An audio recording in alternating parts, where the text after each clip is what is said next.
रावण तो सिर्फ एक है, दुनिया में इस नाम का कोई दूसरा व्यक्ति नहीं है। राम तो बहुत मिल जाएंगे, लेकिन रावण नहीं। राजाधिराज लंकाधिपति महाराज रावण को दशानन भी कहते हैं कि रावण लंका का तमिल राजा था। सभी ग्रंथों को छोड़कर वाल्मीकि द्वारा लिखित रामायण महाकाव्य में रावण का सबसे प्रामाणिक इतिहास मिलता है। हिंदू धर्म को मानने वाले सभी लोग राम, सीता और रावण के बारे में अच्छी तरह जानते होंगे। फिर भी रावण से जुड़े कुछ ऐसे तथ्य भी है जो शायद आपने एक साथ कहीं नहीं पढ़े होंगे। रामायण के अलग अलग भागों से संग्रहित करके आज हम आपको रावण से जुड़े कुछ रोचक तथ्यों को आपके सामने पेश करेंगे, जिससे पता चलेगा कि रावण केवल दुराचारी ही नहीं था, बल्कि धर्म में बहुत विश्वास करता था और उसे महाज्ञानी माना जाता है। रावण के दादाजी का नाम प्रजापति पुलत्स्य था, जो ब्रह्माजी के 10 पुत्रों में से एक थे। इस तरह देखा जाए तो रावण ब्रह्माजी का पड़पौत्र हुआ, जबकि उसने अपने पिताजी और दादाजी से हटकर धर्म का साथ न देकर अधर्म का साथ दिया था। हिंदू ज्योतिष शास्त्र में रावण संहिता को एक बहुत महत्वपूर्ण पुस्तक माना जाता है, लेकिन आपको जानकर हैरानी होगी कि रावण संहिता की रचना खुद रावण ने की थी।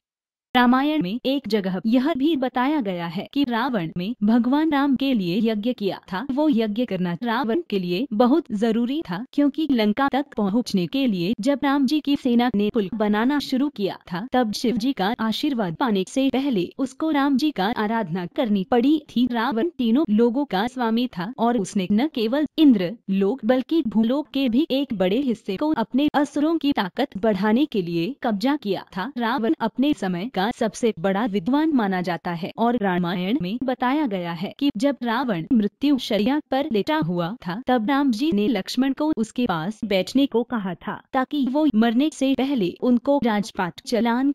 रावण के कुछ चित्रों में आपने उनको वीणा बजाते हुए देखा होगा। एक पौराणिक कथा के अनुसार रावण को संगीत का बहुत शौक था और वीणा बजाने में बहुत माहिर था। ऐसा कहा जाता है कि रावण वीणा इतनी मधुर बजाता था कि देवता भी उसका संगीत सुनने के लिए धरती पर आ जाते थे। ऐसा माना जाता है कि रावण इतना शक्तिशाली था कि उसने नवग्रहों को अपने अधिकार में ले लिया था। कथाओं में बताया जाता है कि जब मेघनाथ का जन्म हुआ था, तब रावण ने ग्रहों को 11वें स्थान पर रहने को कहा था, ताकि उसे अमरता मिल सके, लेकिन शनिदेव ने ऐसा करने से मना कर दिया और 12वें स्थान पर विराजमान हो गए। रावण इससे इतना नाराज हुआ कि उसे शनिदेव पर आक्रमण कर दिया था और यहाँ तक कि कुछ समय के लिए बंदी भी बना लिया था। रावण ये जानता था कि उसकी मौत विष्णु के अवतार के हाथों लिखी हुई है और ये भी जानता था कि विष्णु के हाथों मरने से उसको मोक्ष की प्राप्ति होगी और उसका असुर रूप का विनाश होगा।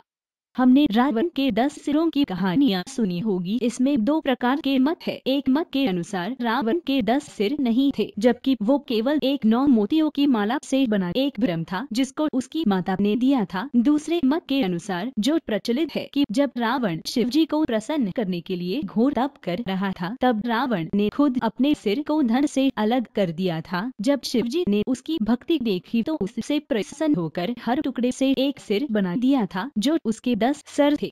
रावण को अपने 10 सिरों की वजह से दशाग्रीव कहा जाता है, जो उसकी अद्भुत बुद्धिमत्ता को दर्शाता है। रावण अपने समय का विज्ञान का बहुत बड़ा विद्वान भी था, जिसका उदाहरण पुष्पक विमान था, जिससे पता चलता है कि उसे विज्ञान की काफी परख थी। भारत का क्लासिकल वाद्य यंत्र रुद्र वीणा की खोज रावण ने ही की थी। रावण शिव जी का बहुत बड़ा भक्त था और दिन रात उनकी आराधना करता रहता था।